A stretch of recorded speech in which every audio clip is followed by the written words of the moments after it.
I see nothing wrong with this Shuangzi pick, right? It gives so much great sort of like CC immunity, especially when you got quite like dive comp heavy onto the side of the enemy team, right? Like, is there a reason why these teams wouldn't be picking it? I think it comes down to execution, especially on the Zhuangzi. You're so passive as a roamer here. And talking about passive, you really have to be on point with your butterfly effect, which is your ultimate, to purify at the correct timing here. So definitely that will be Da Shuai's job here in this game. Yeah, speaking of timing, ladies and gentlemen, we are getting into game number 1 between AG.AL and Alpha7 Esports. Can we get some woos in the stadium for AG.AL? And can we get some heck yes for Alpha7 Esports? I am definitely thrilled for this game, as we see early on towards the game already. Both teams are looking for the mid lane priority here. Yino with an amazing reaction, dodges the gank coming in from Niam, making sure that he is safe here. And AG.AL as a team, they are really, really good in terms of fundamentals. They are one of the best teams in terms of making sure that all of their members are well farmed. Well farmed indeed, right? I mean, we're already seeing like that 3-man rotation to the top side of the map here, really putting pressure onto those two like kind of like core players of Alpha7 Esports, right? Like you've got obviously Dani, you have CR7, but you also have Niap. So really, if we look at these two picks down into the side lanes, we can see why AG.AL are kind of rotating very heavily down to these. Exactly, and also they would want to play around these objectives, right? We talk about this. Honor of Kings, it is not just a game about kills, not about turrets. All those fundamentals about all these silent objectives, it provides you that mini goal lead, and if you stack it slowly by slowly, you will be getting that big goal lead. That is what AG.AL is doing right now. Yeah, I mean, in Honor of Kings, it's all about the goal lead, right? Getting the goal lead, but then obviously transitioning it into more objectives is obviously the goal of these teams that play on the international stage. And honestly, I feel like it's a few things here that A7 could really learn here from AG.AL. That is definitely the case here. A7, you come in as the challengers of today, looking to test yourselves against AG.AL. So that is your storyline here. If you can get even one game, that is your current goal right now. Current goal. I mean, we've already saw it once already, right? Team Vitality not lucky enough to get that one game, and currently right now, it's going to be Alpha7 Esports' main goal within this best of 7. But we're already seeing quite a lot of pressure being created into all these lanes, right? I'm loving the things coming in from Alpha7 here. They're matching the early game tempo very well, making sure that even though they're against the best of the best, they're still playing their basics, making sure that their game plan is still up for their own hand here. We have to see how AG.AL show us how they formulate the team fights, how they play around this first Tyrant. Yeah, I mean, we're getting close to it, right? We're only around about that almost 3-minute mark before those neutral objectives come online, but I can imagine we're going to start to see the pressure being built by either of these teams into the side lane or in that mid lane, so that we can really start to see a setup for these neutral objectives. Obviously, those new joining in know that the Tyrant is that yellow buff that gives you that extra damage. An interesting item choice and a spell choice as well coming in from Sheng onto the Shangguan will be the Frenzy here. Provides so much extra lifesteal, so much extra defensive stats, making sure that she finishes up her ultimate, which is a finishing stroke with no harm at all. Yeah, I mean, definitely one of the things you see to falter with Shangguan as a pick, right? Like, once you're up in the air, if you aren't kind of like getting anything kind of resourceful from using that finishing stroke, it's kind of like you are a little bit more vulnerable, right? Exactly, and look at Sheng right now. He's going on to Danny. Danny goes extremely low, gets taken down by Sheng and Zoe. Oh, yeah, not a good position there. I mean, definitely picking him off at the right time. I mean, it's only around about a 10-second death timer at this point for Alpha7 Danny, but with the neutral objective spawning in around about 12 seconds, it's going to take him a little way. And speaking of the way, look at that bottom graphic there. Lead the way, pop that into the game, and get yourself some freebies. Ooh, we love freebies there. You can get it on the community tab, hop in that CD key, and you will be getting that all for you. And look at AG here. Immediately with that rotation here, they are invading the jungle of Dani here. However, Dani does secure the spike, but look at the engage coming in from Fury. Oh, Fury and Danny being teamed up there. Get the kill onto Zoe. I mean, this, again, like I was saying when we saw the takedown of Alpha7 Danny, it's not the greatest time for a jungler to go down right now. But now we're getting Ron trying to get onto the back line as well as Shuang as well to take a lot of damage onto Alpha7. But Niam gets the catch onto 2, but the triple Mancha is not going to quite hit as hard as we was expecting. Oh, health bars are blinking low from both teams here, but Zoe is once again on the map here. A7 comes up really clutch here with 5 members coming into the team fight. I especially want to comment onto Fury here. That engage onto Zoe, that was very good and very on point coming into this fight. Very on point coming into that fight as well, right? I mean, they've managed to get a kill on the board, right, against AG.AL. So Alpha7 Esports fans around the world and at Riyadh should be cheering very loud right now. Very loud indeed, and one kill leads to another. That is how you slowly build the objective, slowly build the confidence in here, because you are crowned the underdog here. Look at Niap here, he's just playing around with Ran right now. But on the side of AG.AL, they start up the Tyrant, and there seems to be no contest coming from Alpha7. No contest coming from Alpha7 there at AG.AL. Enua gets the last hit there onto the first Tyrant, so the extra damage is going to come through pretty hard and pretty thick. So it means that Alpha7 Esports is going to make sure they play these team fights a little bit more cordial, right? Exactly. That's the beauty of getting a Tyrant early game, right? You get that extra damage, the extra wave clear makes your rotation even faster right now. Absolutely. And the first third of the game does go over to AG.AL here. Look at the timers here. They have the specific timer onto this Crimson buff, and this AG.AL space out. They love fighting around objectives. Fighting the right objectives, I mean, even into the enemy's objectives as well, right? But Danny does use the Furball to be addicted onto Zoe, but it's not going to be any good for the side of Alpha7 as they do get a takedown onto Fury. One of the big damage outputs here, but into the back line, it is going to be Zoe, met by Niap, coming in with Danny, but the sustainability of the Augury is just a bit too much. He just walks out cleanly under 4-man firepower. That is a Lady Sun with a Ming. That's a lot of damage here. And look at Niap here, getting pressured by 3-man coming in from AG, but he does stay alive, and he's making sure that this tower gets to stay alive for another day. Yes, I mean, honestly, as soon as they get that T1 down to the bot side, Sagi, they're going to look to that top side, right? So already Alpha7 need to kind of try and formulate to obviously stop the bleeding down bot side, but also look to make sure they're maintaining their top side because they need to create some pressure here. Exactly the case here, and we have some fan sides coming in from AG.AL fans here cheering on for their favorite team here. And look at the current map state right now. We have a bit of an engage coming on to Zoe. Yeah, Zoe maybe getting caught out here, but he does get the Conductor Souls off pretty early within that team fight. So it's not going to be kind of like the engage that Alpha7 Esports were really looking for within that mid lane. But Alpha7 are very, very vocal onto this game one. They're always looking for all these proactive plays here. So right now, if you're Alpha7, no ultimate coming in from Shuai's Zhuangzi here, so this may be your chance here, but Niap makes a mistake! Oh, Flash is being committed and dashes as well! Niap gets taken down! Then Danny as well, already setting up a great team fight into the mid lane. Fortunately for the side of Alpha7, there is no minion wave, right? But I do want to give over a point to Enor, right? Like, he's been completely out of these team fights. He's been pushing that bot side and accumulating that wealth, and no one's really contesting him, and that's a problem. That's a problem indeed. If you give Enor the goal, and he will be able to become this late game power play. That carry potential from Enor is just so darn scary. It's very scary. I mean, late game, early game power spike is obviously that Doomsday, which is already accumulated already. But speaking of accumulation, we're looking at the gold difference here in the lane. So 6k to 5.4k over to the side of Alpha7 CR7. But right now, we'll cut that to the side. We do have a bit of a charge here onto AG.AL as they are looking to invade the enemy jungle. They pick up the Azure Golem. This is the experience coming in from Zhongyi as a jungler, right? He has so much experience in damage calculations. He knows for a fact that if he face tags 4 people off the side of Alpha7, he walks out alive because he knows for a fact that you guys do not have burst to take me down. No burst. And I mean, look at that as well, right? Like, he has the anti-heal, obviously, when coming through. Any sort of healing from the Agudo, thanks to the Blazing Cape, is going to be mitigated. And obviously, he has the Eye of the Phoenix, which makes him more sustainable, more tanky. Exactly. But we want to talk a bit about Alpha7 as well, right? They have CR7 and Bilal on this Lady Sun and Ming. Out of all the group stage games, out of playoffs games, we've seen this composition being able to scale towards the late game here, but will AG allow them to scale? Well, will they? I mean, this is going to be the answer to the question, right? But there, picking up the Ming into the backline, it's going to be Zoe picking up Bilal. But not only get that, they are going to get the T2 turret into the top side of the map, looking to push a little bit further, keep putting that pressure on thick.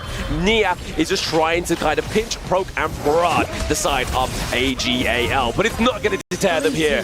9 minutes and the tier 3 already taken down from Alpha7 Gaming's base. This is AG.AL's playstyle. 5 kills on the board, no problem. But they choke you slowly but surely on every resource that is available on your map. Oh, look at those dashes there coming through from Shang onto the Shangguan. Like, if I saw that coming towards me, I would be running for the hills. That is very scary coming in from a Shangguan pick, right? This is why Shangguan is so high mechanic, right? You need to make sure that you do not break your ultimate combos here. If you break it, you wouldn't be able to survive with all the damage that's coming at you because you're just going to be going in and you can't be going out. You can't be going out, right? I mean, right now, obviously, damage dealt is actually going to go over to the side of Alpha7 Esports, right? I mean, the Agudo has that AoE, then obviously does a lot of damage with the thanks to the help of Furball. The cute big thing it is just lays waste to your opponents, but it's not actually scratching the side of AG.AL just yet. But speaking of takedowns, we are going to get that takedown of the first Shadow Tyrant. So Alpha7 Esports have already kind of got to one of those markers, right? They've been able to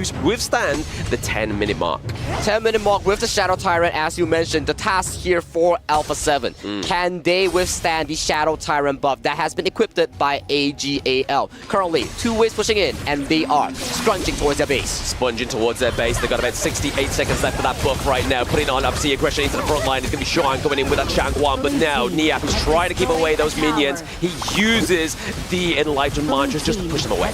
Beautiful play here coming in from AG. They love to make the plays in a form of Sheng going in with the Shangguan ultimate, forcing the whole team of Alpha7 to back off, and they get a tower. Speaking of back off, but into the back lane, it's going to be Zoe and Ron as well. They're looking to pick off some of the side of Alpha7 Esports. Niap goes down, Danny goes down, the boys in blue coming from the top here. Can they do it on the side of Alpha7? Can they do it on the side of Alpha7 Esports? It is not going to be the case, and game number uno goes over to AG.AL. Fantastic start here coming in from AG.AL as they show us why they are crowned and pointed as the kings of KPL. Very, very clean display. Very clean display from the boys at AG.AL, right? Honestly, like I was saying in the game, Alpha7 Esports, they were able to get to that 10-minute mark, but it was all a matter of fact of a timer here for the side of AG.AL. They got the Shadow Tyrant, they put the pressure on thick, and were able to take down a lot of the teammates of Alpha7 Esports. And that's the beauty and magic of AG.AL's 10-minute mark, right? Once they hit that 10th minute, they have their neurons activated, and they will go for all these magical team fights, and that alone, I'm loving it from Sheng. Every tower push that we see from him, he will be the forefront man to force the Shangguan ultimate and force all Alpha7 members to back off while the remaining members take down the turrets. Take down the turrets as well, right? I mean, at the same time, they're trying to get the check onto Ron, on the Byron as well. They're trying to catch out Inwa. It's like, where is he? He's slippery. I can't quite get him. And I mean, it even shows here, just diving in thick, using the Parasol to get back, but still just laying the damage onto this crystal here. But oh my goodness, what an aggressive game number one, right? Alpha7 Esports, they need to make sure to make some measurements and changes, but let's head over to the analyst desk to see what those changes are. Thank you very much, boys. Thank you very much for that. And thank you very much for AG.AL just showing us a great way how to finish the game in only 11 minutes. It's just a matter of decisiveness. In the moment that you see a little opening, you need to just go there and bang real hard to create an opening that the whole team just could go through. Their reactions were so quick. The second they noticed a mistake, everyone on the team gone ahead and jumped in on it, right? And because of their insanely quick reactions there, they saw an opening and ended the game in 11 minutes. I think that that's the difference that we have seen in the game between TT Global and Team Vitality and this first game in between Alpha7 and AG.AL. In the moment that they see a little mistake, they snatched that and then they really capitalized from it. Yeah, for example, when Agudo was chasing, that was a bait, by the way, by Zoe on the Aug run. He was stepping back a little bit for Sheng to get ready for the full dive one-shot combo. And you saw the power of someone like Shangguan, even though it's not necessarily quote-unquote meta, but they show any character can work if you do it right. With the right composition, with the right itemization, and with the right teammates, any hero can be meta. Any hero can be meta, and that I'm completely sure. Now, moving into a little bit of what happened in the game, I do believe that Alpha7 did start really well. They were really matching the pace. They were really doing really well in there, but they wanted to fight too early in the game. Absolutely. Alpha7, I really enjoyed their gameplay. They were not afraid. We talked up AG, right? And how they're the best. Alpha7 played them like any other team. They went for these risky plays, right? They put up an amazing fight. They got some kills early, you know?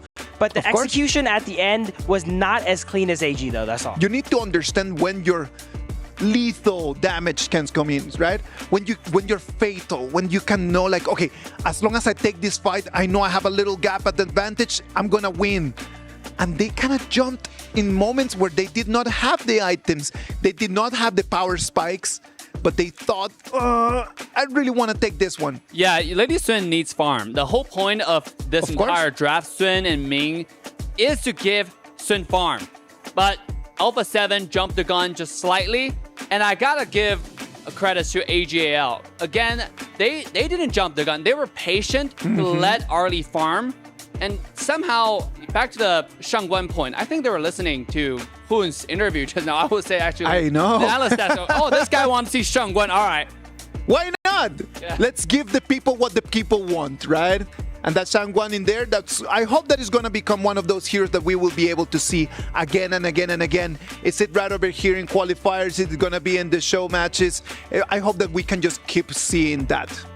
I also want to highlight how expensive these drafts are. Game 1 here, both teams are going almost all out, right? We have the Dharma, the Arlie, the Mai being picked up here. Outside of some, more niche picks like the Shangguan there, all the other picks were amazingly high priority. This looks a lot like a BO3, right? This feels like a best of 3, not like a best of 7. Yep. Both teams are not pulling any punches. Exactly. No, that's true. I want to highlight that Zhuangzi again. That was such a good pick against Mai, against someone like Dharma. Now, pay attention to this character, I think, in the future series from AG.AL and TT Global. Because we don't see it at all in the global region. Mostly this character is not banned or not picked. However, today, we have seen it twice already. Oh, I hope that is going to become one of the hot picks, right? Yep. I hope it's going to become that. As we move into Game 2, what do you guys think is going to happen? Do you think that Alpha7 still has something? Because if we have compared the beginning of the game between TT Global and Team Vitality, and we compare it to the beginning of the game between Alpha7 and AG.AL, Team Vitality had a better Game 1 than Alpha7. I think Alpha7 is a very resilient team. In the past, they've had some losses and they've came back. Yeah. So this loss is not really going to affect them. If anything, they're going to learn from this and try and match the pace of AG here and hopefully do better and better as the series goes on. I have the opposite take. I think it's going to go downhill from here. You think so? Yeah, as much as I love... What are you basing that on? Okay, see, there's so many different drafts available now still for AG.AL, right? The combo pay is still available, and Zoe's one of the most popular, most well-known character on this player. And you still have Duen Dolia available for AG.AL. All those characters, all the drafts are really good at invading. Just now you saw Algorand give you a little taste. Maybe you don't get the buff sometimes, but they were going for the board, they were going for the small camp, and those things snowballs really fast. Yeah. Once you start going to the buff territory, once you get Zoe on someone like Pei, I think this will go downhill for Alpha7. I think that the biggest thing here comes down to the understanding of the game. Let's compare a little bit on what the junglers have done in the previous match, and in this one. What did Zoe do? What did Sunrise do? They do not even use their abilities to get the kills. They use their abilities to zone out the turrets so people cannot protect the turrets, and then slowly but really consequently just going and just taking turrets down again and again and again. Very consistent. A big reason I think A7 is going to slowly, progress throughout the series is these rotations that they could learn from the enemies here, right? In the first game, we see a 3-man top rotation. That's new to this season here. With the teleport sprite spawning a little bit earlier, teams are starting to rotate up and catch that off guard. A7 wasn't really prepared for that this game, but as the series go on, they can catch on to a few of these little formulas, or these textbook kind of plays that the AG has such extensive knowledge of, and try to learn some of that and put some of that into their own gameplay. As you mentioned that, I hope that they can do that. But it was a very costly pick right over here, right? Like you already mentioned that, Phil. Look at all the heroes that are already not available for Alpha7. The Lady Sun not available, the Mai Shiranui not available, the Dharma not available. Those are 3 picks that they will need in the future. Yeah, and Phil, to your point, I mean, I will actually address both, right? But to your point, I don't think adapting this fast is possible. Now, the reason why I say that is AG.AL's strength is discipline. If anyone take objective-based, focused gameplay to the absolute gold standard, it is AG.AL. They know how to play for every objective, and now that actually links to my next point to you, Isaac, when you mentioned how they use their ability to push to pressure towers. Tower sieging is such a great lesson to learn when you're watching this type of games. really watch carefully every time when AG.AL try to push a tower, how they position, how each players are using their abilities, or just where they are, relatively speaking. Because that's very, very important. They do not go for the kill. Sometimes getting players low enough is actually better than killing them. I agree with you in that point. That point, I completely agree with you. Because when you are thinking like, oh, I won the kill, that's just like the dopamine telling you like, I need this right now. I need that immediate satisfaction of the kill. But if you just kind of like let them go and immediately take the turret, for me, that's a better deal. If you can get the kill, I would say definitely go for it. But sometimes it's not possible, right? Don't rush it. Yeah, don't rush it. Don't overstep, right? Do what is within your abilities here. And then maybe game 2, we'll see how that work out. Yo, last game, it was 7 kills total. Alpha7 need to do something crazy here, in my opinion. If they don't really step up the aggression here, because to face a team who are so good at objective-based game, you gotta bring the chaos, in my opinion. If you follow their footstep and try to take down towers, you're not gonna beat them. I think you gotta bring the Joker mentality into this game, okay? And start going something crazy. We mentioned Luara. Luara is a great character. That might be it. Show something different that enemy might not be prepared for. Of course. However, AG.AL is just... I mean, look at the fans. We're seeing on screen right now. These people fly from all over the world to come here to support this team. That's why it's called AG.AL, man. Like, they bring everything with them. They don't bring only the top level of competition, they bring the top level of fans. So over there at the Amazon Arena, I know everyone is really counting the minutes for the next game. Look how beautiful that arena is, and all the fans are here to support AG.AL and A7 and check out the arena at the same time. Here's the players getting ready for the next match. Bro, you have to come here and watch this match live. How the stage, how the arena is designed, we were just admiring it when the Ben pick was happening, right? Half of the stage was lit up. It all reacts to the game. It all reacts. When you get a kill, it lights up. You know, when a tyrant goes down, it sends rippling light effects. It's amazing. It's the whole experience, isn't it? It's like watching a movie, but the Honor of King KWC version. It's like watching a movie, but it's not a movie, but you're watching it.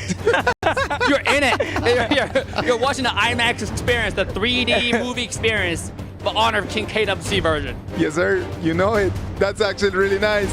All right, the BP is on its way. AG.AL is going to be taking the blue side. Alpha7 Esports, trying to turn tides around, is going to be taking the red. Sagi, Blam, describe it for us, please.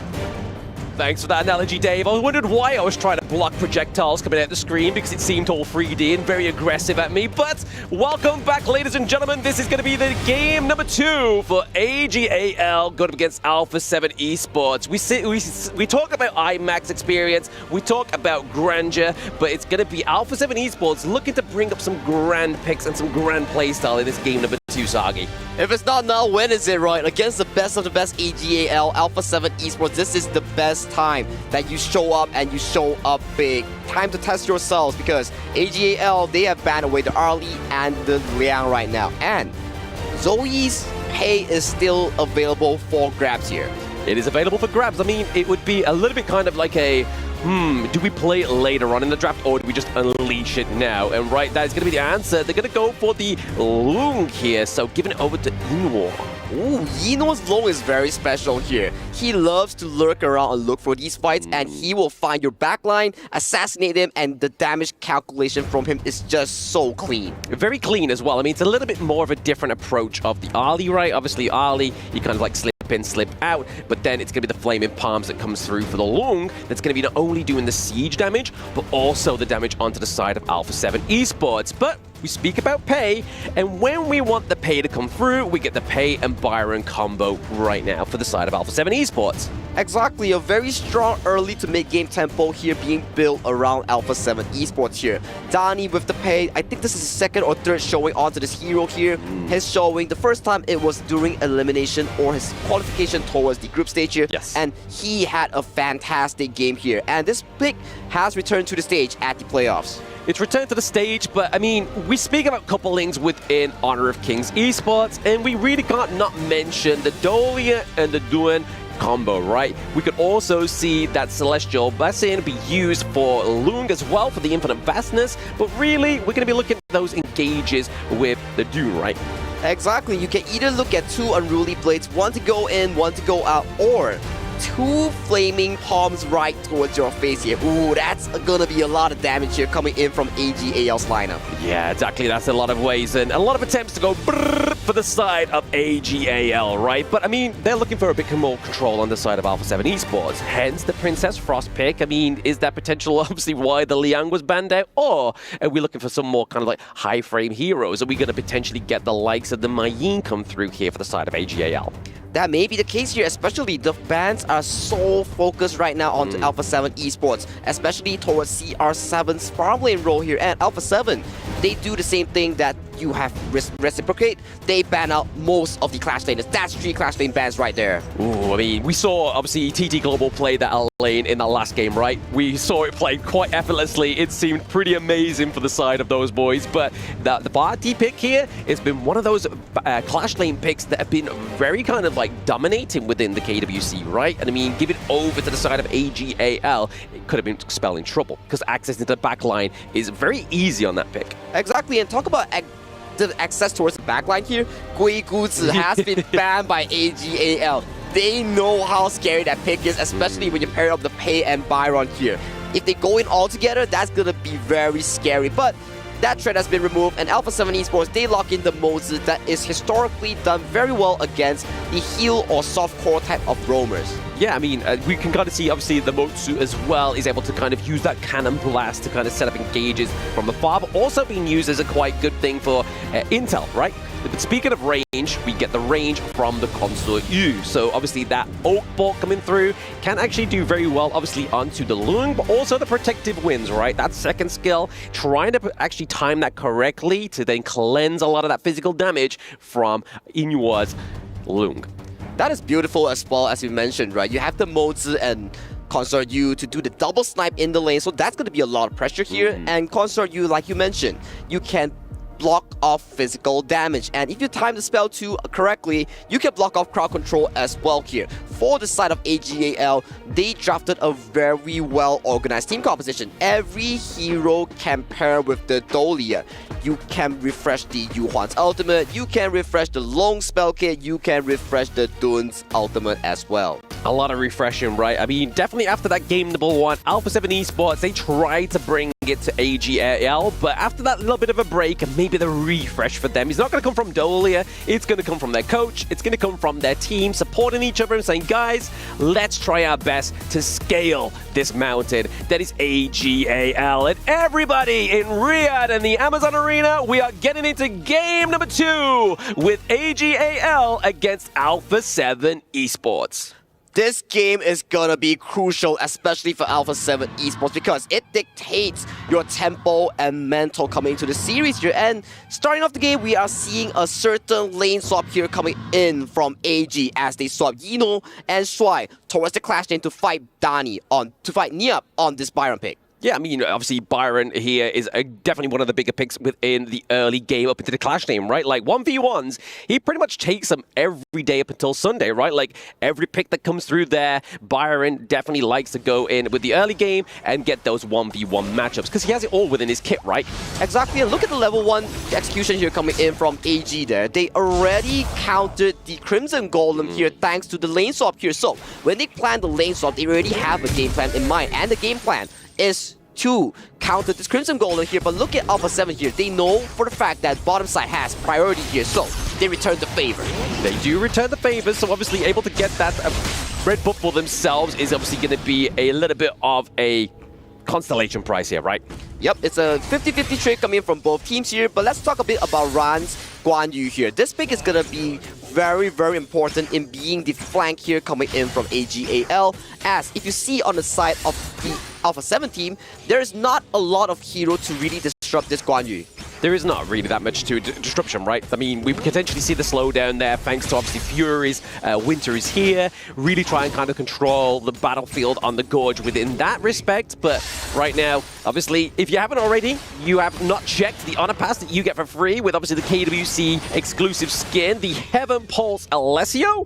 Get in game, get grinding, and get that free skin. It is super beautiful as a free skin, by the way. You just have to grind a bit, click through the honor pass, make sure you get all that honor EXP, and you will be getting that skin for free here, Blam. Exactly, just keep looking at those for those key codes, right? And you'll get some of those free XPs for the honor pass as well. But speaking of EXP, we're looking at here and the gold. The gold lead for the side of AG.AL is comfortably around about that 6.6k, so slowly but surely, obviously, starting to amount to something here. But speaking of amounting to things, obviously, Shuang here has to be flashed out of that 3v1 potential fight there. Oh, look at Zhong Yi, though. He finds CR7, and CR7's flash has been forced here. So, another invade here is being set up coming in from AG's team composition as they look for an engage. They do look for an engage. A lot of aggression there. That's the poke and prod that we see from the Iran's Guan Yu. But it's going to be Guan Yu being taken down here. First blood going over to Alpha7 Esports. So, Hoon correctly thought so, right? It was like, hey, what's the prediction? What they're going to go for the most? And they get the first blood. So already, I feel like Hoon's been satisfied here already within this best of 7 series. Exactly. Coming in with the first blood here definitely pumps up the morale coming in from Alpha7 here. And the typical AG.AL style, they look to share gold between 3 members of the team to maximize the gold full efficiency value. But like you mentioned here, yes, you get the kill here, but look at AG.AL's goal. It's still up for 1,000 here. It is. I mean, they're definitely putting not all their eggs in one basket, right? They're just making sure they're getting the gains across the Gorge. Right now, Inoir is taking a lot of damage, but he does have the infinite vastness, right? He's able to use it to try and get out there. Think inside the box, being committed, but now it's up to Inoir to do the damage onto Villau to try and get away Shui. Ooh, a big 2v2 here coming in from bot side as a lot of spells has been expended coming in from Alpha7 Villau here. And currently the laning phase does look like it's in favor for the side of AG.AL here. So, at the very least, in this early game, AG.AL's setting is very good. And look at the 4th minute mark. They are collapsing onto the bottom side of Alpha7. Yeah, the Winter is here being put down to try and deter them away from that T1 into the bot side of the map. Obviously, AG.AL trying to create some great pressure here. And in terms of pressure, in terms of damage, it's all coming here from Inua.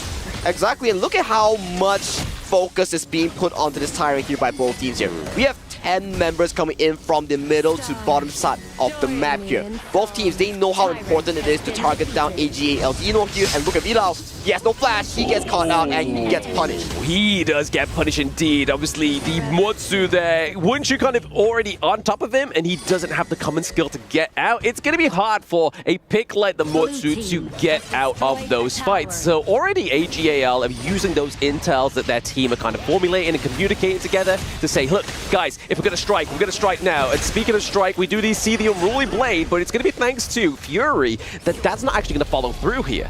Ooh, that Unruly Blade as well, it secured the Crimson buff here. And this is AG.AL, the KPL playstyle, right? They don't fight when there's no objective here. And what are the objectives we're talking about? Blue buff, which is the Azure, red buff, which is the Crimson Golem here, or towers here. Anywhere you see any of these objectives, you will see AG.AL fighting you for the control.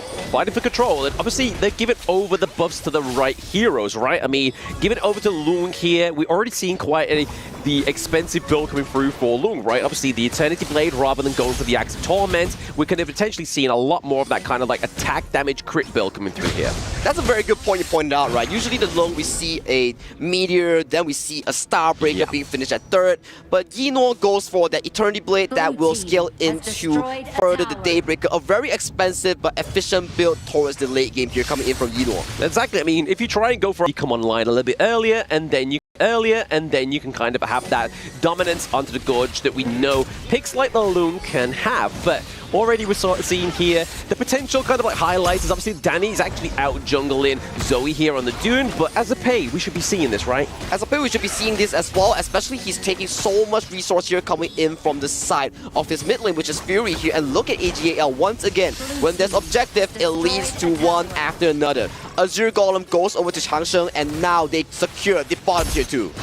They actually secured the T2, obviously, right there, but we have to give props over to Alpha7 Danny, right? He's trying to play a little bit more of a macro here. He has to be careful of Ran that he doesn't get caught out. He is trying to go back to base, but he does get caught out here by Ran. Pushing him to the side. Is he going to be able to do enough damage here onto the page, you think? Ran here is just playing around with Danny here right now, and if Danny doesn't get the kill onto Ran here, he might just get executed by Gino. So much damage right now, and Danny, where can you escape? You're locked into this bush. Yeah, he's kind of like a rock between two hard places at this point in the game. Danny is trying to just rotate and try and find a way back to his friends onto the opposite side of the gorge, but right now he's sat there. No one's found him. We can obviously see that Inua and Shui are looking for him here, but he's able to get back. I mean, my heart was beating there. Those in the crowd, the Alpha7 fans, I was just like, I hope Danny gets out. I hope Danny gets out as well, and he played the Vision game so well, managing recall on time, and he is sent safely back to base here. Look at the goal lead right now at 7 minutes here. It's already a 4,000 goal lead going towards AG.AL.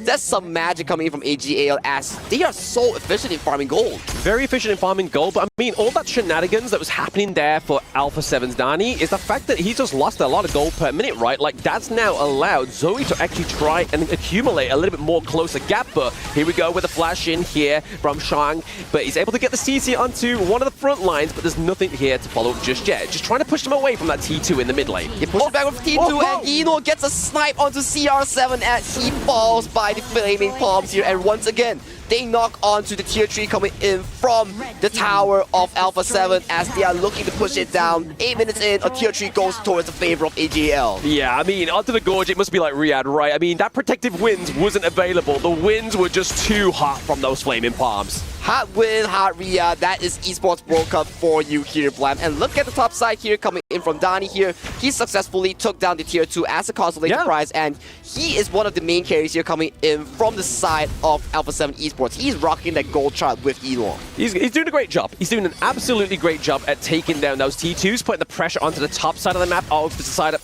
AG.AL, but at the same time, we're seeing that we want to go back to that point that we was making, right? That Danny, into this competition, we all had the preconceived idea that he was just going to play tanks. But then into the group stages, he picks the pay. And then it gives us that enlightenment. He's like, you know what? I only pick tanks because I'm picking around my team. And we're really starting to see a different Danny. So 2025 Danny, I'm excited for it. I'm excited for his growth as well. And he has shown it on this international stage, especially when we talk about Honor of Kings. You cannot always pick the same exact team composition because of global ban pick here. So having more heroes, be it tank, be it the assassin, being all these battle mages, right? It's so crucial coming in from global ban pick here, as Danny might be caught out. Might be going out here, the Flaming Palms, and the Ride the Wind is going to keep him in place. Inua getting that pick up onto Danny after we gave him such great praise there. But I mean, honestly, there's only so little time before you actually get shut down there when you're kind of trying to prowl around, trying to get that priority into the mid side lanes here. Wow. Alpha7 Esports is just getting choked out on all the neutral resource, all their jungle camps here.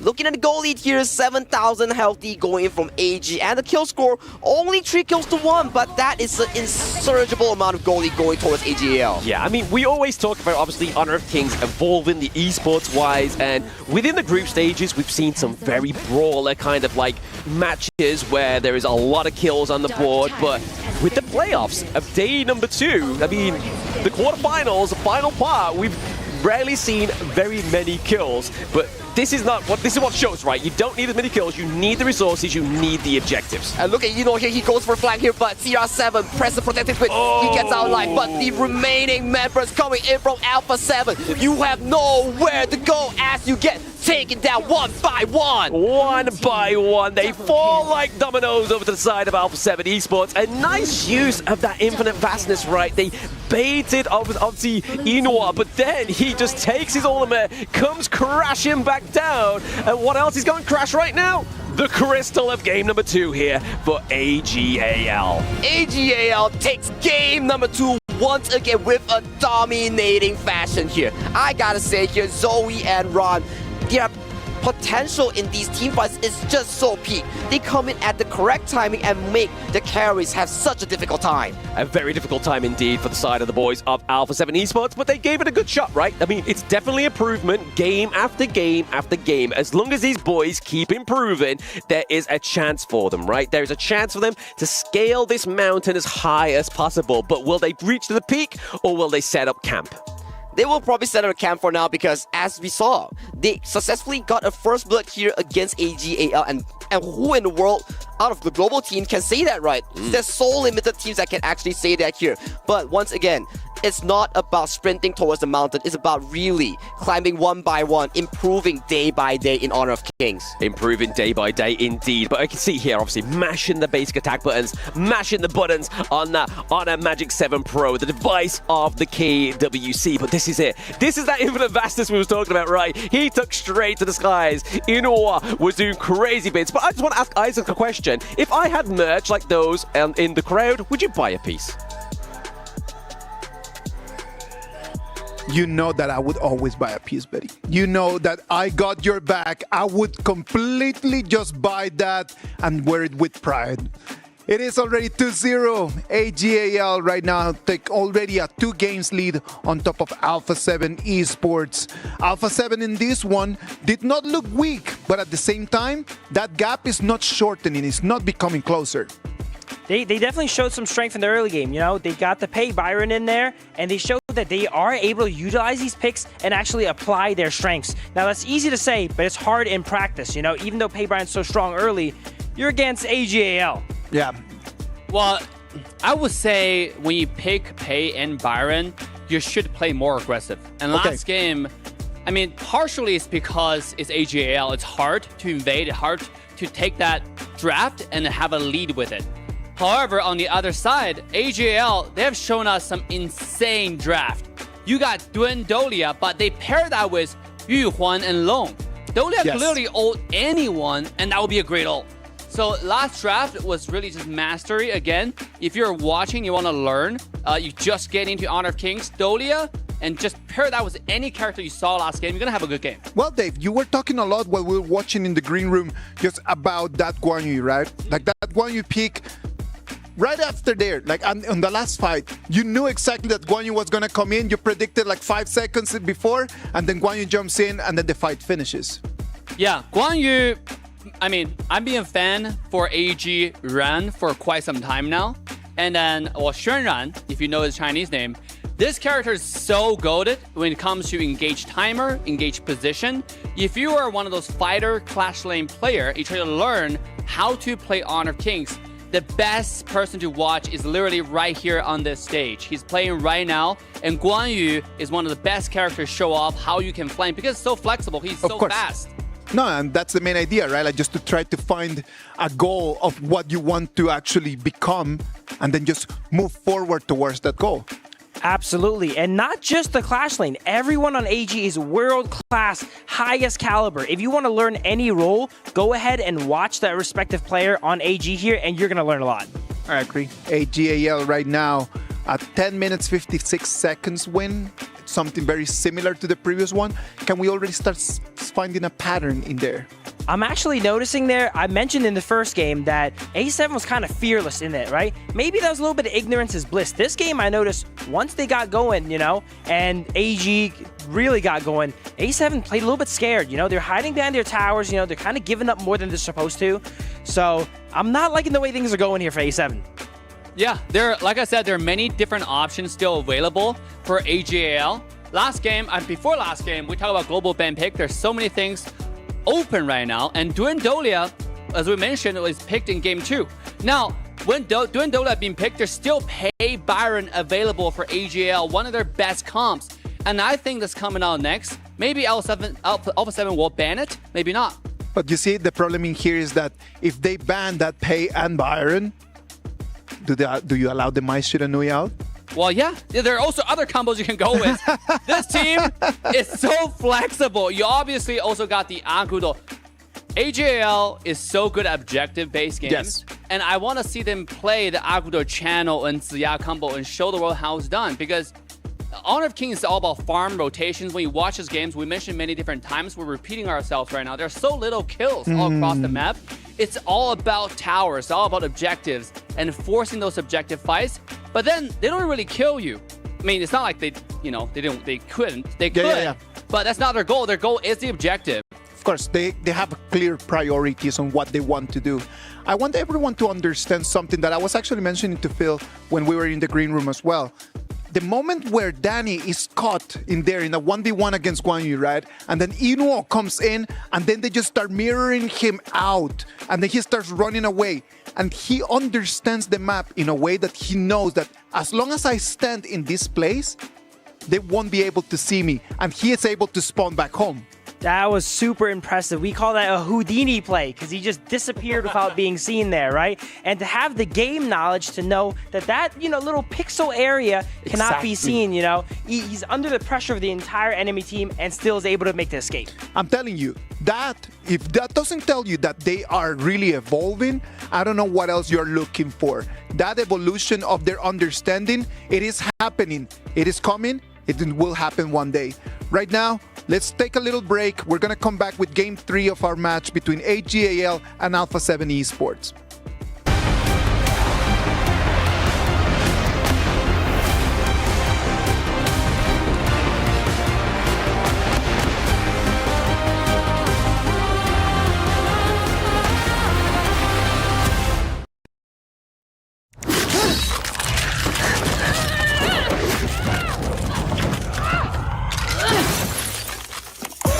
Reach your impossible, Lenovo Legion.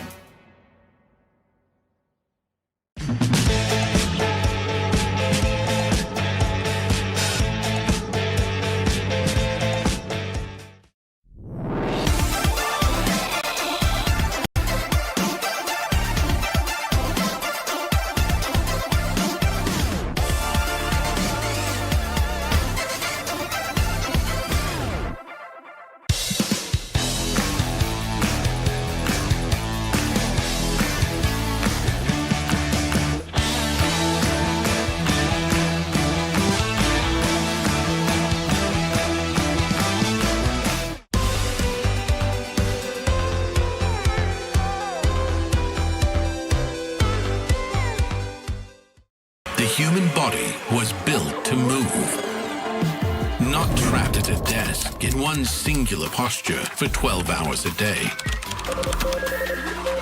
It's time your chair evolved. This is Secret Lab Titan Evo. Ergonomically engineered for you, gamers, hybrid workers, artists, backing your every move.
Welcome back to the Honor of Kings KWC 2025. We're live from Riyadh in Saudi Arabia. As you can see on your screens, this is the Amazon Arena. Right now, this AG.AL 2-0 advantage on top of Alpha7 Esports. This is the quarterfinals. Whoever that takes the victory here is going to move forward to the top 4 and it's going to be playing tomorrow against Twisted Minds. And they're going to go ahead and have a chance to get that trophy. I actually was just in the stage earlier today. Yeah. I saw that trophy. It's a lot bigger in person, by the way. And a lot heavier, you know? The first time that you touch it is like, oh, hold on. I didn't know this was this heavy. Dave, I've seen you carrying that thing around. Oh, yeah, absolutely. If you haven't followed HOK Esports channel, social media, make sure to go ahead and do that, all right? You want to see some great photos of players' emotions, of the trophy, of the venue. That's where you will find it. The players right now already kind of like feeling a little bit already, what's the right word for it? Affected by the previous 2 games, I would say. You can see already on the Alpha7 side, they're a little bit stressed out. Hopefully they can turn things around and hopefully they can give us a good performance. Well, AG.AL is going to continue on the blue side and Alpha7 Esports is going to be still on the red side. Saggy Blam, let's go. Let's go, indeed. I mean, we're already, halfway potentially through here. We are at 2-0. Alpha7 Esports yet to get that dub on the board. But like the analyst Des said, they were showing progress in game number 2. So maybe game number 3, we're going to start to see a little bit more of a climb. A climb is what they need, and they desperately need it right now. They really need to find the momentum here coming from Alpha7 Esports as AG.AL. They are so punished when it comes to getting a lead. Punish him when he gets a lead, but I mean, this is a pick that we weren't really hoping would come through here for the side of AG.AL, right? I mean, the party already on the global teams have been playing so fantastically. So now that the side of AG.AL get run, it's on the party. It's going to be pretty crazy here, right? Like, what are we expecting to be drafted here by Alpha7 Esports to stop this? Coming through the draft that you mentioned, Long and Zolia is definitely pretty good, especially if you compare to U1 as well, so you have the double bailout to really secure yourself away from the party here, but it's AG.AL, as Dave was mentioning, Ran or Shenran, his capability of playing this party is so damn well in finding the backline, but AG.AL, they come from KPL, and the KPL strat we know and love is going to be the Da-Chow and Flowborn tank here. I remember people telling me about this combo, and now we finally get to see it. I'm so ecstatic for this, because I mean, we've already seen the likes of the Futsu and the Da-Chow combo, right? But this, in KWC, we haven't seen it yet, and I'm really excited to see how Alpha7 Esports play against this fantastic combo. Okay, so how does AG.AL's Da-Chow and Flowborn tank works, right? It's simple. You know for a fact that AG.AL, from their first 2 games, they love to push you away from the turrets and they allow the other members to take down the turrets here. That is exactly what is going to happen. Da-Chow will lay down a spell to Zhongyi with the Floorborn tank will be diving towards your backline, and when the circle is almost about to channel finish, he will jump back right into the circle and secure himself back to safety. Yeah, I mean, we've already had like a little bit of time on the global scene to have this pickup, and I really find in my ranked games, I love Flowborn tank. It's so tanky, it can knock up enemies 3 times, you get shield whilst doing that. It's so great, and obviously you get the on-heal hit if you go for that aspect of his passive as well. So honestly, I can't wait to see this being played very competitively, but more importantly, it's not had a single win yet. So maybe this will be the first win. This will be the first win that falls towards the second win right now. I think last series coming from TT Global, they did secure a win there. So potentially AG.AL, they're going to show us the full extent of this Da-Chow and Floorborn tank combo as well. Coming in from Alpha7 Esports, when it comes to the ultimate battle draft, they really love to draft this blue team color draft here. It's not just because of the color here.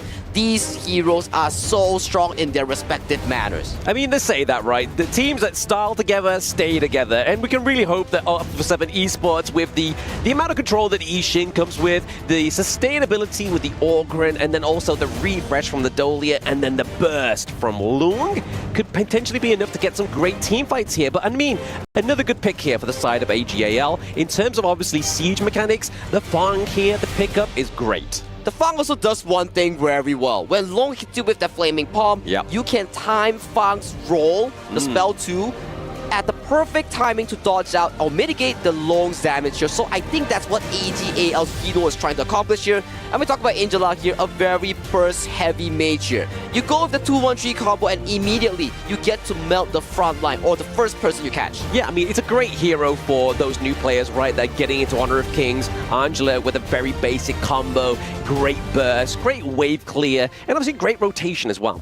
Great rotation as well, especially when you hit your spells, you get more extra movement speed. You traverse around the gorge even easily here. And I just saw A7's last pick onto Nia. That's a Miria we saw. He's looking for total lane domination. Looking for total lane domination, but I'm looking and really wondering how Phil is feeling right now. Not only did he get his Shang-Yu in the last series, he gets Miyue. He must be on top of the world right now. Then he gets his two big picks, two favorite picks come through here for both of these teams. But ladies and gentlemen, over at the Amazon Arena, we want to hear you roar as we go into game number 3 between AG.AL and Alpha7 Esports. Alpha7 Esports fan, if it's not now, when is it? This is such a comfortable draft here. Coming in from Alpha7 Esports, they are drafting towards their strengths, and this is their time to prove against none other than AG.AL, the best of the best from KPL. The best of the best indeed. That scaling mountain that all these teams are looking to climb. And right now, Alpha7 Esports, we're showing promise in game number 2. So we're really hoping that translating into this game number 3,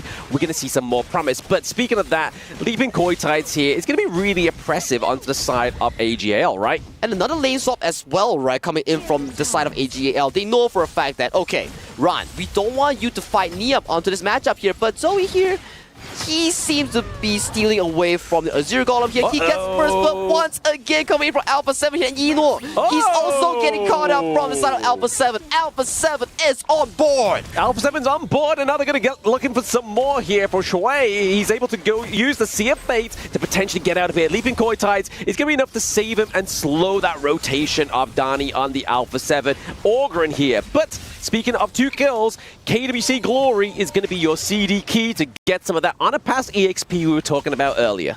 Get that Honor Pass EXP and you can slowly scale towards the Alessio skin that we talked about, Heaven Pulse Alessio here. But this is the first time so far that Alpha7 Esports can push 2 kills in clean early game against AG.AL. Yeah, I mean, they've actually been able to get the gold lead as well, right? So thanks to those 2 kills, they get the gold lead around about that 1.3k gold lead as well. Then we call it 1k. Well, let's be charitable right now. Get that 1k gold lead, but slowly but surely, AG.AL are just trying to make sure they close that gap. Ooh, we will definitely get hands-on experience and how they actually execute in playing from behind here, because this is the first time that we see a KPL team in the global stage falling behind in the early stage that they're so dominant and calculative in. So definitely a spectacle to see how Alpha7 is able to really expand this lead, or AG.AL claws it back easily. And speaking of clawing it back, you can get the romantic prelude Lube skin by just completing the missions in games. I mean, this is one of the beautiful things about Honor of Kings, right? Free skins for everyone. I do love myself a free skin as well. You get the Liu Bei skin, you get the Alessio skins. We have so much up in line with the Honor of Kings calendar here. And look at the rotations here coming in from the side of Ron here. Shares the wave with Ino and takes the Dimensional Sprite towards the top side. And later on, you will see them teleport towards the bot side here. That secures Ino with more farm.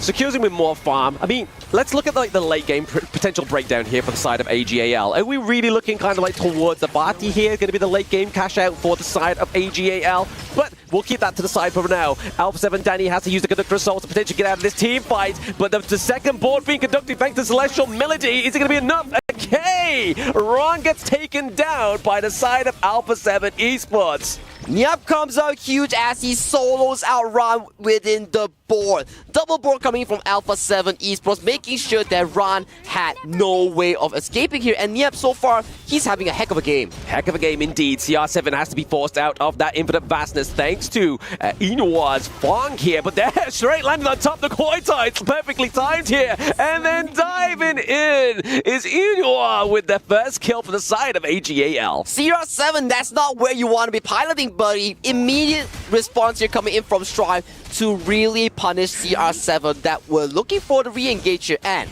Right now it's 4 minutes, and AG.AL is looking to tear down this bottom tower that is unattended. Yeah, unattended, I mean, 3-4 minutes, are able to get it down really low. And I think this is the beauty of the Fang pick as well, right? If you put that first skill onto it and you proc that damage over time, it's going to then burst open not only your enemies' heroes, but their turrets, just like that. And that's why I said in the draft for those at home and in the Amazon Arena, it's a great siege potential, great pushing potential as well. And it's also a very fun marksman to pick up, right? So much mobility, so much damage from the spell kit here. Very easy if you want to pick up this hero called Fang here. You have so much spell in terms of survivability here, so do pick it up if you want to try an easy to pick up marksman. Very interesting here. Obviously, Alpha7 Neap is kind of like having a bit of an overextended vacation into the enemy jungle, just trying to get a bit of intel onto the whereabouts of AG.AL. Zoe at this point, but Ron is like, hey guy, you're kind of overstaying a little bit too long for my liking, so just trying to make sure he's pushing him back into lane.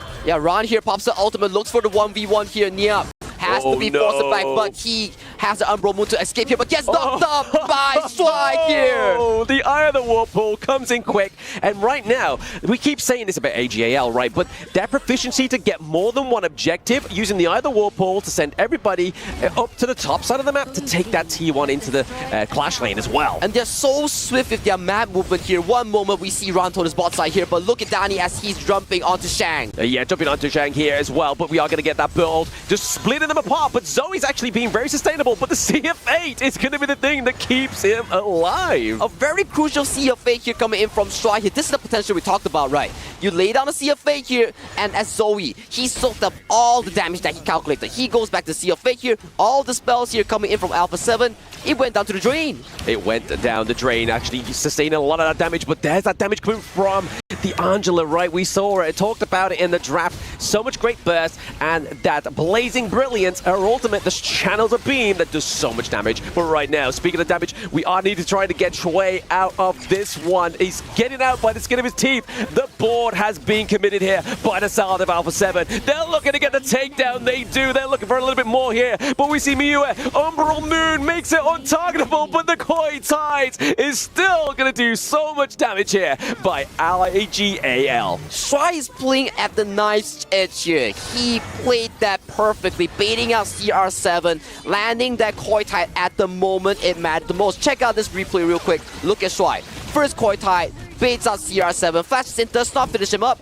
He passes back slowly here. Okay, but Zoe goes in. Unfortunately, gets caught out by the board here, immediately executed, but look at how Shui assists Ron here. Ron forces the flash it, but the moment the Umbral Moon finishes, the Koi Tide, immediate burst coming in from Ron, secures the kill onto Neap. Yeah, those immediate catches are crazy coming from the side of AG.AL, and it's definitely what they need, right, to try and sort of mitigate the pressure that Miue can do to the backline of your team.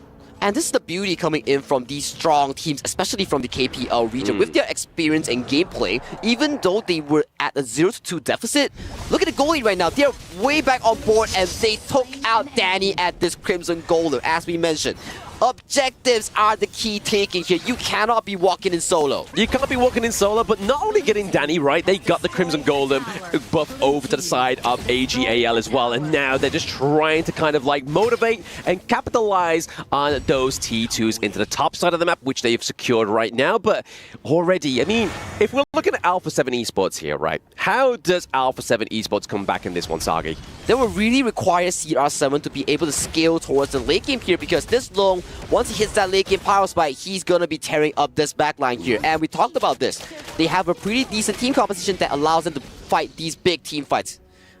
There we go, we saw our favorite kind of tofu on screen there. Hello, Kindo Boo! If we see you, get back to work. But speaking of work, we are seeing these resources come through, obviously, for the side of AG.AL, right? We're just making sure that it keeps going. But like you were saying there, Sagi, we're seeing and hoping that Alpha7 Esports can get CR7 online with the Lung, right? But Zoe is, again, just into the team fight. The CFA's going to be put there. Can he get out? He goes in, he goes out. The Eye of the Whirlpool being committed here as well. Brings in the side of AG.AL and takes down Donnie on the Orb Algren. Now Zoe going back in for the second engage. Going in for the second engage here. Ron gets locked in by the board here. He's dangerously low. He gets taken out by CR7 here. As Fury, he might be exploding to the front trigger. He explodes as well. A 1-for-2 trade coming in from AG.AL. Yeah, AG.AL went with the burst damage there onto Inor with the Fang. And now using the leaping koi tie, just keeping the side of Alpha7 Esports away. They get the higher ground turret once again.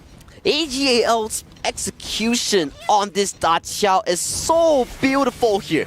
Every time we think that a catch has been committed coming from the side of Alpha7, they come out alive thanks to the Sea of Fate here from the Da.Qiao. From the Da.Qiao, but also obviously those leaping koi tides, right? Like it's only a second bump in CC, but that crowd control really stops the tempo of Alpha7 Esports in these team fights. Exactly the case, and it was always timed so perfectly, making sure that the follow-up is always there here. Look at here, Ron gets caught out. The shuriken coming in from Yino. This is what we talked about. Yino knows the angles on how to flank these players. He's not always the person to be in the front. He knows the angles to go in. Yeah, I mean, very confidently there we saw the fan cams, and they're throwing up their 4-0 sign. So really, we need to see some Alpha7 Esports fans on those fan cams to see if they can bring back some hope here for the boys of the Chuck BR. But speaking of that, Fury gets taken down thanks to Zoe into the backline. But this is the knock-up, the crucial part of Flowborn tank variant is that second skill. That knock-up is just so oppressive, just like a more aggressive version of the leaping koi tides. Miyue gets taken out elsewhere within that team fight, but it is just Zoe and Shui just going in for that army of two combo in this team fight. Zoe's Flowborn tank, he makes it like light work. He makes it look broken here. Exactly the whole team fight here. Look at him. He's still full health here. Still full health. I mean, it's just that HP regen from this Flowborn tank variant, right? It's so crazy, especially when you're just optimizing it as well. But here, Inuwa as well as Ron just trying to get that touch onto the high ground turret. We have the boys in blue to the top side of the map, but more pressure is being put in on here by the side of AG.AL. AG.AL, their miraculous 10th minute mark. The magic comes in as of this moment. And right now, they're riding on the 6,000 goalie and it's looking so healthy coming in from all AG.AL. Very healthy right now, but obviously kills haven't been sort of obviously the greatest within all this series, but this is the kind of the caliber of Honor of Kings Esports. But the best potential here from Inor is crazy. Exhausting infinite vastness once again means that CR7 is able to get out alive. The passive obviously being procced onto Fury means that Ron gets taken down here. Alpha7 Esports with the first kill in quite some time, but there goes Valau. Celestial Melody is off the gorge for 30 seconds. Another koi tied to zone out Valau, and Danny exploded immediately like a balloon here. So much burst damage coming in from Yino. This marksman is so healthy, and CR7 gets exploded as well from Shung's combo. Yeah, those watching at home, that is the basic combo for Angela coming through as well, but it's going to be Shui picking up that double kill as they're looking to go for the Crystal of game number 3. AG.AL, are you not entertained? I am definitely entertained right now as AG.AL, even though they had a not so great of an early game, they came back strong, and every single play from the Da.Qiao combo was so beautiful and telegraphed. Yeah, I mean, that CF8, Eye of the Whirlpool combo, just really saving Zoe here on this Flowborn tank variant. Means that he can go in, he can soak so much damage, which we saw time and time again, and we're going to be seeing in these replays. And then he just goes, zoop, back to base, gets full health, comes back in, like we see it in the replays now. This is the beauty of the Da.Qiao, right? Even look at Ron here. He's getting damaged. The Miyu is so strong, but as we mentioned, leaping koi tide, the 1 second crowd control immediately coming in with the combo of death onto the members of Alpha7. And look at here on Yino here. Yeah. He's casually looking for the flank angle, finds Fury, props his passive, and Fury, you're marked right now, buddy. You have nowhere to go, and you are taken down. Yeah, it's like you were saying, obviously, in the game, the placements of those shurikens, obviously, on the flank pick here by Inwa is crazy. Like, you mean that you push it into a way that the enemy team, or even the enemy minion wave, just gets cut down over time, and then there's just no way for the enemy team to come back in. But I want to hear the analyst desk go brrr one time for AG.AL. Ladies and gentlemen, this was game 3. A lot of different picks, and right now the game is already 3-0. The big difference right now makes the game already very difficult for Alpha7 just to turn things around. It is match point, but I think, Alpha7 took a little bit of what Dave mentioned, right? Bringing in that chaos. They pick stuff like the Miyu here. The game plays a little bit less traditionally when you have picks and characters like that. And since it's not tradition, it looks like AG was a little bit thrown off in the early game. Alpha7 was able to build a little bit of lead. Unfortunately, they were not able to hold it. But I'm liking the way things are going here with that game. You know what else I am liking? The fact that we get more and more new friends right over here with us. So you can see Phil, you can see Dave, and right now with us, we got Chicken. How you doing, man? I'm doing good. How are you doing? I'm doing great. Did you like that game? Yeah, it was actually a very interesting game to see an actual close early game, and then A7 actually put up a pretty good fight versus AG. Imagine that you would be over there in Alpha7. What would be going through your head? Why is my alien throwing underneath me?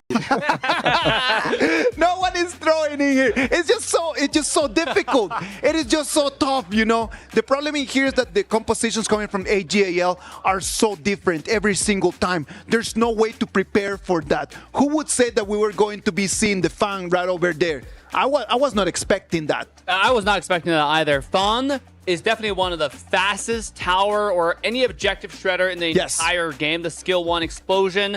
Obviously, that works with your ultimate as well. And then to see it today go into a competition like this is really great. Of course. Have you ever played Fang?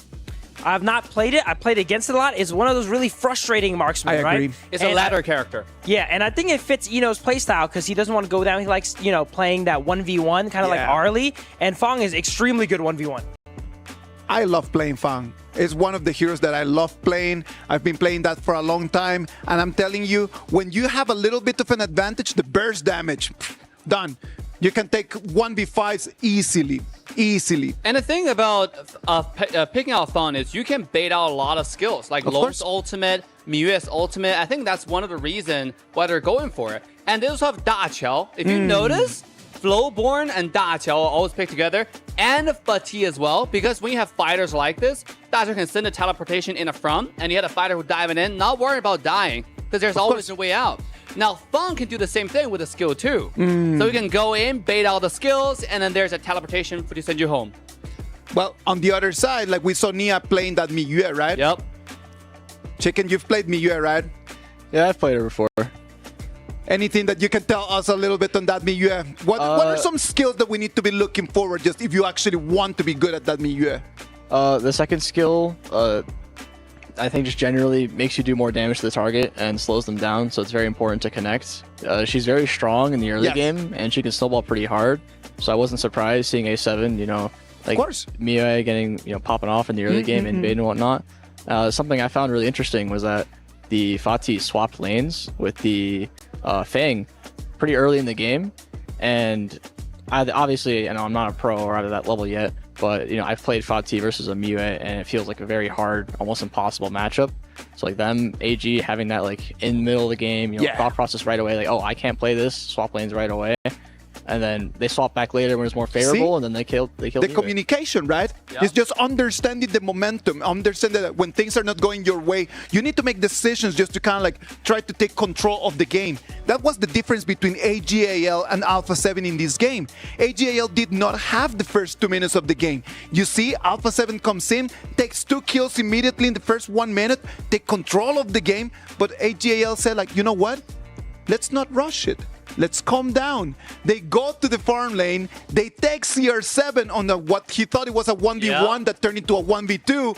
Take the Tyrant, and then everything that Alpha7 had done completely erased. You know what? That's why Chicken said if he was a Clash Lane, he'll be wondering why my Long is feeding.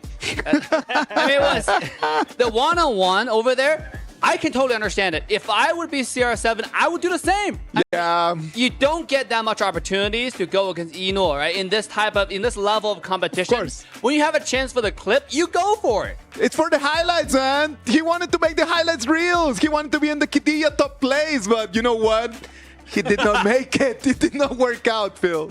When the play doesn't work out, it looks a little bit rough, absolutely. But as Dave mentioned, it's not every day you get a chance to 1v1 Eno, right? Of course. And then when you get to do it, and if you get to pull it off with 1 HP as well too, even if the match doesn't really go your way, you have that highlight forever. I'm telling you, if I would be in their shoes, I would most likely be doing the same. 3-0 right now for AG.AL. They've got a very big advantage on top of Alpha7. Do you think that we're going to see a very unorthodox strategy for the next one, Dave? Yeah, I mean, for Alpha7, this is an uphill battle since the beginning, right? But now it's even more uphill battle. The slope just got a lot worse, okay? You're now climbing. Before, you were kind of walking, but now you're like using 4 limbs. You're using your hand to climb as well. That's how hard the mountain was. I mean, there are not too many combos left for Alpha7, but for AG.AL, I'm still just wanting to see the pace so bad. Yes. Zoe is such a goat on that character. And if you have the opportunity to see it, it's such a treat. You can see the fans are having the time of their lives right over there. And we talked about the arena, right? Like we talk about how the arena is just like such a great experience. It is like so many lights, all the things just react to you. Chicken, have you had an opportunity to just go out to the arena and just watch some matches? Yeah, I was actually in the arena when the series first started, and the fans were for AG are actually kind of crazy, like banging like some drums, making some cheers. It is a different thing, no? Yeah, I'm not sure if the stream caught or picked up on it, but I thought it was like super cool. That is really nice, and that's one of the things that we really want people to understand. We want everyone to really feel what it is, that fandom, right? Like that's what AG.AL, they are one of the biggest teams in the world, right? Because they've got a very intense group of fans that they follow them everywhere in the world. Absolutely. I was talking to some of the fans. They're flying from all over the world. And another thing to mention here, they would hand make these intricate signs, for their favorite players with pins and decorations. Isn't that cool? It's amazing. And then the players after matches, they go and they see it, and it encourages them to do even better. Hey, I gotta, intercept here. Go ahead. One of those fans has a sign with my name on it. Now, you probably did not pick it up, but it may have been provided by Dave, but it might have been Dave's sister. Well, if you're here to verify that's true or not, you have to be here live watching the show in the Amazon arena, because it's such a cool arena. Man, once you're here, it's a lifetime experience. It is a lifetime experience, and I know that Holler and Kin, instead of being working hard like us right now, they're right over there just watching the games. They were caught on camera a couple times, and I don't know. I feel like I need to change positions with them. I want to do that, right? In fact, doing a watch party here in the talent room, compared to doing a watch party in the venue, it's a completely different vibe. I mean, we grabbed Chicken here for the analyst desk, but he was talking about the venue as well. Did you feel like did you hear the crowd yelling at all? Yeah, definitely a bit of noise. The most noise for sure was for this series, AG.AL. Definitely, I can tell, one of the most popular teams, one of the more popular teams. And it's always nice to hear that kind of stuff, fans supporting the team that they like. But well, it's not gonna only need fans, right? Like, because right now, it doesn't matter how many fans we could get to Alpha7 right now. They're going to need a lot more in order to turn things around. What do you think is going to be key for them to turn the game around, Chicken? I think they had a great start to this game. I think they would just have to keep their mental, straight and not do anything too overzealous. Not as much clip farming and more just keeping their lead. Keep going and just keep trying. They are already here. They have one more game. And this is it. And if they lose this one, it's going to be the end of the road. And if they win this one, it's going to be the first time that they're going to take a game from AG.AL. So regardless, this game right over here is going to be like no stress for them. Yeah, absolutely. This is the time to put everything on the line and just, play a great game. Last game that kind of worked, like Phil was pointing out. You have Miyu who brought a different level of gameplay into the game. And I think a very acute observation from Chicken here with the lane swap. Because Fatigue doesn't do that well against Miyu in lane in early game, especially without the ultimate. But right after Fatigue got the power spike, they swap back. You have the lane going back again, and that's when the CR7 one-on-one happened. He thought that he had it, but then a miscommunication right over there. That's what I mean when I say there are levels to levels, and right now, AG.AL just showing us that they are in a completely different one. I'm no coach here for A7, but I would say for this final game here, everyone, drop all your sheets about, what's the most meta picks, whatever. Lock in a hero you're comfortable with, that you've always wanted to play here on stage, and give it your best. And Eno, who said that on the VT that we watched the beginning, right? He said, we need to be very careful because if they're good at the mechanics. The one-on-ones, we don't want to actually just take them on a one-on-one because their mechanics are actually top level. So if Alpha7 wants to turn things around, maybe what they need to do is just to literally just take their best pick. Before we send it to the VP, Chicken, something that you want to say for Alpha7 right over there to just animate them and give them a little bit of hope. Good luck on this last game. Make it an interesting one. Win or lose. It is going to be an interesting one. Blam, Saggy, take it from here. Oh, it's definitely going to be an interesting one as we get into potential of match point between AG.AL and Alpha7 Esports. Whilst we obviously saw Hauler and Kin caught red-handed on the fan cam doing absolutely nothing. They had an easy day and now they're just in the crowd. But hey, I envy them. I envy them. What about you, Sagi? I, of course, envy them as well. You know what else I envy? I kind of want one of those AG.AL plushies that are sat on the table right now. That looks so cute. It looks so cute. Hey, let's make it happen. Anyone can hook Sagi up with one of those cute little pandas. We'll get him one in the little jacket as well. I mean, that's the cutest thing, right? But speaking of cute, let's get into what could potentially be a devastating BP here for both of these teams, right? They ban out the Flowborn. Obviously, AG.AL, they picked a Flowborn tank already, so they can't go for the Flowborn marksman. So right now, Alpha7 Esports are just looking to make sure that Zoe doesn't get a pay.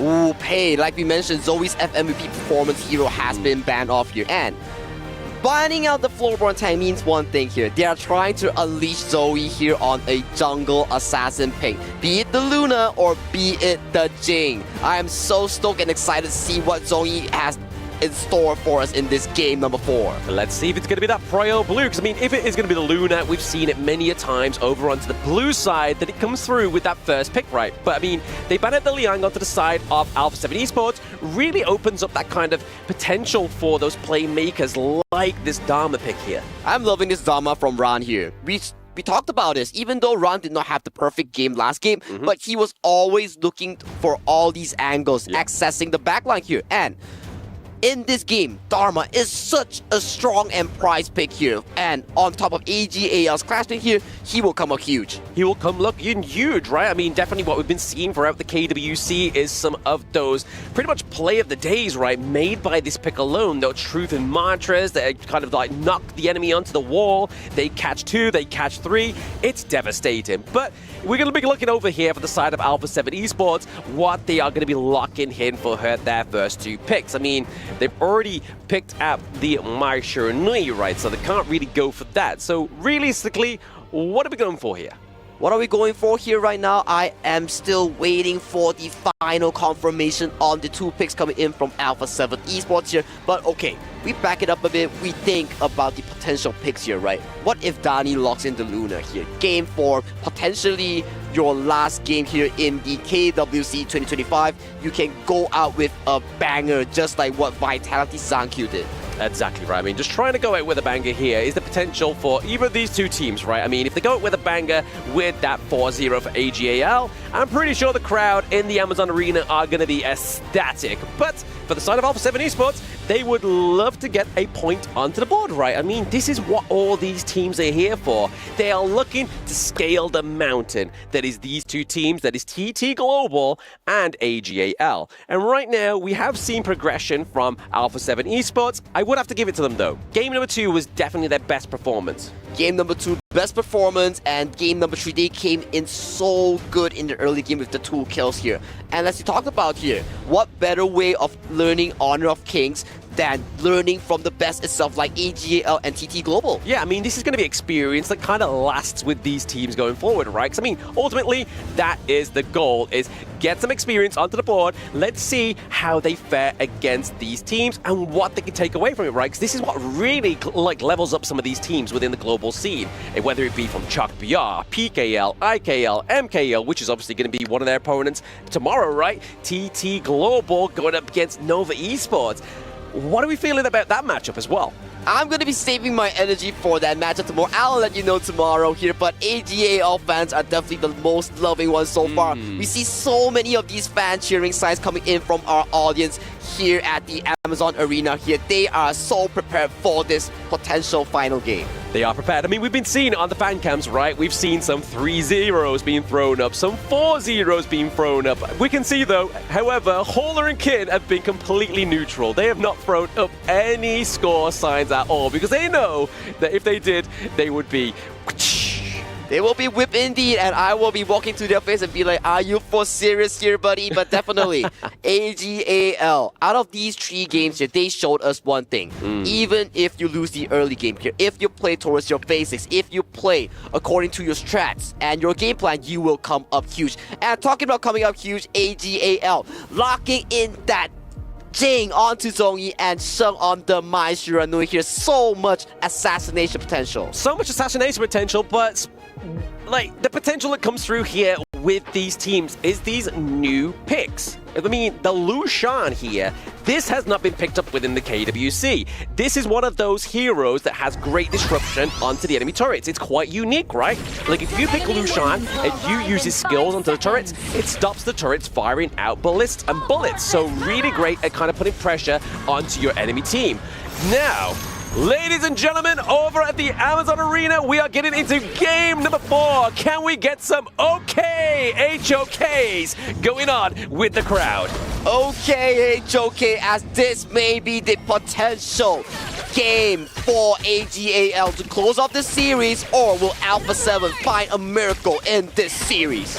Find the potential miracle here, obviously throwing up some waves and some heart signs and triangles and A's and everything and L's. There is all the alphabets within the crowd right now. But, I mean, I love this skin onto Lushan as well, right? We don't get to see this hero come through much, but the B-Duck collab skin is definitely one of the cutest ones for this hero. I definitely have to agree with you. And talking about this Lushan pick here, it really fits the AG.AL style because, for one thing for sure, they love to disrupt the tower and they love to really zone out. And what better way of doing it is to stun the tower. Yeah, definitely. I mean, have you seen this in-game as well at the moment? The surprise shop. So for a limited time, you can actually roll for skins for cheaper as well. So if you're currently looking for some more skins, that's definitely the time you want to go for. Oh, okay, they forced the flash out here for Niap, which could be trouble, but we're going to be seeing, obviously, that disrupt there that's coming through here for Shuai on the Lushan. We saw the disruption come through for like brief seconds, but for those at home that aren't quite new or used to this hero, that's what it does. That's what it does indeed. Stun the tower, heals off. Stunning these towers here, a very good demolish tool to take down these turrets. And look at this top side. They're making Niap have such a tough time here. On the side of the bottom, Yino knows for a fact that if he steps up, he's going to be met by 4 angry members of Alpha7 Gaming. Yeah, but speaking of angry here, we can see that Bilal1 is angry as well, right? He's gone for the Liam Poe pick. We know that this is one of his best picks within the KWC, right? I mean, his phase check-in potential, the intel pickup here that you can use, and obviously the CC and Unity from this Liam Poe is pretty great, right? The Tremor Smash as well being also a great utility for team fights. Intel is the Wintel, as we mentioned on this broadcast, right? What better way of doing it is with Lianpo here, but the flash engage comes through from Shuai here. Immediate follow up from Sheng on the Mai Shiranui here. Beautiful stuff here as they get another kill onto Bilal1. Brother, I mean, Shuai with the Lushan with the flash as well. Normally, when you see this in ranked, it has heal as its common skill. This boy's gone for flash. He's like, nah, I'm going in, I'm getting the stun, we're getting those first bloods. I am loving the synergy here coming in from AG.AL. One call coming in from Shuai to immediately engage on CR7 here. He had no room to react to the combo spell. Look at this. Yeah.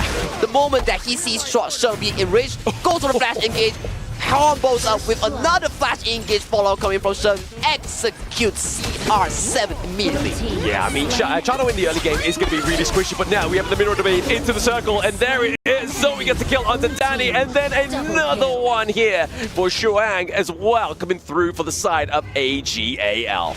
We talked about this, right? AG.AL, they love to play the objective here, right? But when all these peak mechanic players, the best of the best coming in from KPL region, they have their hands on heavy engaged heroes. This is the combat ability that we talk about. Look at the arrow here, immediately executing Fury here. The The jungle coming in from Alpha7 does not escape as well, being punished immediately towards the mid lane here. Run as well coming towards the mid lane here. Everybody converges with their spells here immediately. Yeah, this is why I'm thankful for the replays, right? Like, there's little like nuances you missed out there, especially with like all the flashy like skills of the skins. We saw that obviously Burning Sun Arrow come through, really set up the kill onto Fury on the Lady Chen. But now that that 4-minute mark has gone up, we're really going to start to see the impact of this Lucian, right? This Lucian is having a very amazing engager so far coming in towards this game 4. Such an important game into the series here as the first Tyrant of 4th minute mark goes over to AG.AL. They're able to get that up as well. So 5-0 currently right now. We're seeing a very aggressive early game, right? I mean, definitely with the Maestro, you want to try and get that early game potential come through as well. But same for AG.AL. Obviously, on the Jing, he has been dropping those mirror domains, making sure they're crucial ones, right? Exactly, and look at the Lucian right now coming in from side. Hook down your tower a bit, just to chip it down to a very bare minimum. And if you do decide to defend this, you know for a fact that AGL is coming in hot. And right now, 4 to 5 minutes in, 4,000 gold lead already coming in from AGL. Yeah, I mean, that's quite a sizable gold lead here, right? I mean, AG.AL able to not only get the gold lead, but get that T1 up to the top side. So really creating the pressure here onto the side of Alpha7 Esports, looking to go for the T2. But those watching at home, look, that disruption just means that you can just go in, wait for the minions to come in. Obviously, the slow just doesn't make any sense here onto the minion slowdown speed once you take one T1, right? Like, it's just not coming through here. It's just not coming through at all here at all. AG.AL, yeah, just really controlling so much space here coming in from the jungle of Alpha7 Esports. We saw this so many times here, and an ultimate goes through mid lane, but gets blocked by Danny here, and another engage comes in from Zoe. Yeah, I mean, a beautiful way about this Musashi pick, right? Using that Illuminating Slash blocks out those Burning Sun arrows. So that's another thing for those people, players new to the game and at home. If you use Illuminating Slash, the skill 1 on Musashi, you can block incoming projectiles, even block Lady Chen's Destructive Deluge as well. That's a very key spell here, especially if you can block these key ultimates coming in from these targets here. But hang on, Sean gets engaged, but thanks to the mobility coming in from the Maestro, he escapes safely here. But look at that right here. He's looking for an angle to big engages here. Burning Sun Arrow connects onto the tank. Oh no, Liambo! The Lao, the CC immunity. You can't use it if you're blind, right? You cannot use it if you don't see the arrows coming. So already, crucial team fight component for the side of Alpha7 Esports gets taken up here. I mean, this is definitely one of the quickest games for AG.AL. It is so dominant coming in from AG.AL here, especially Sheng, Bran, and Swai. They're making so many plays, and another arrow heads on to the jungler of Alpha7, but there's no follow-up here. No follow-up here. Obviously, they're unable to kind of push that minion wave through into the high ground turret just yet. But here, this is Lucian just disrupting it, allowing the minions to just do a little bit of damage over time, right? Because, I mean, AG.AL, they don't need to rush this. It's Alpha7's moment to try and get some kind of, like, leeway or even some team fight outcome for themselves onto Alpha7 Esports, right? I'm loving what AG is doing right now. So much wave control. All 3 waves are synchronized right now to really clash towards the tier 3 right now. And they are looking to orchestrate the final team fight that potentially will end the series. Look at the potential end the series here. The disrupt coming through from Lucian once again. They get 1 T3, they get another. It's buy one, get one free, baby, at this point for the side of AG.AL. But there it is. There's the engage. They are able to get the pickup onto the Maestro, but into the back line. It's going to be for Lau, but he gets punished for it because if you're Liampo, if you get in there, it's hard to get back out. And Zoe claims the double kill. That's a 2-for-1 trade for Alpha7 Esports. But still, good news coming in from Alpha7 Esports that at least getting that kill on Sheng makes sure that they have still a bit of a breathing room. Even though it's very small, they still have a tiny chance right now coming to the series. They got a tiny chance, right? I mean, they got a bit of a breather here at this moment in time. But stats. Let's speak stats here, Sagi. 8k gold lead. 8k gold lead. How do we come from that? That's just difficult because this 8k goal lead, almost 9,000 right now. All of it comes from AG.AL's proactive approach. And look at Swag here. He's man-marking Danny here with no one near him. He's just having a field day right now. He's also going for the Frostguard's Embrace. He's just looking so solid, so confident. So solid, so confident. The Frostguard Embrace is just going to mean that they can't get out as easy. I mean, they haven't had much means up getting out for the side of Alpha7 Esports. So those kind of items, like the Frost Guards, the Ominous Premonition, is going to make it a lot harder for the side of the Alpha7 Esports.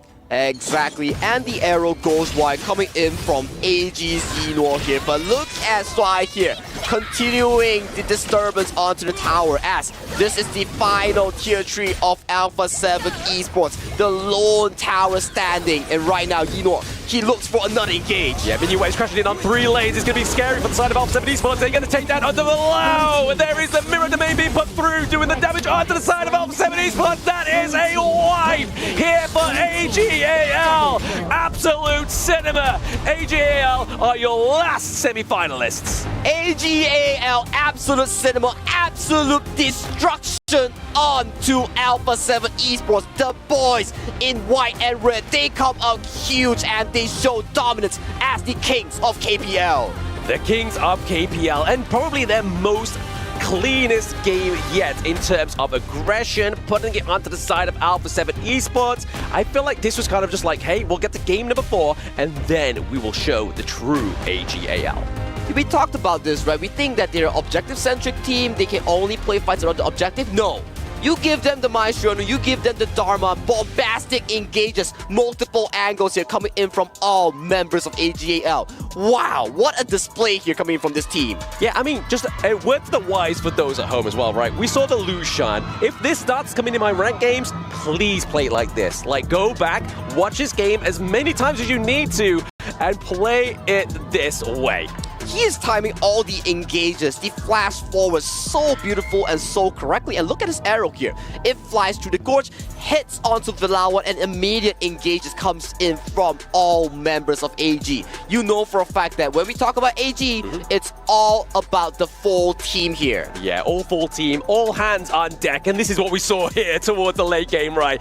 The crucial game-ending play here from Alpha7, AG.AL coming in onto the crystal here.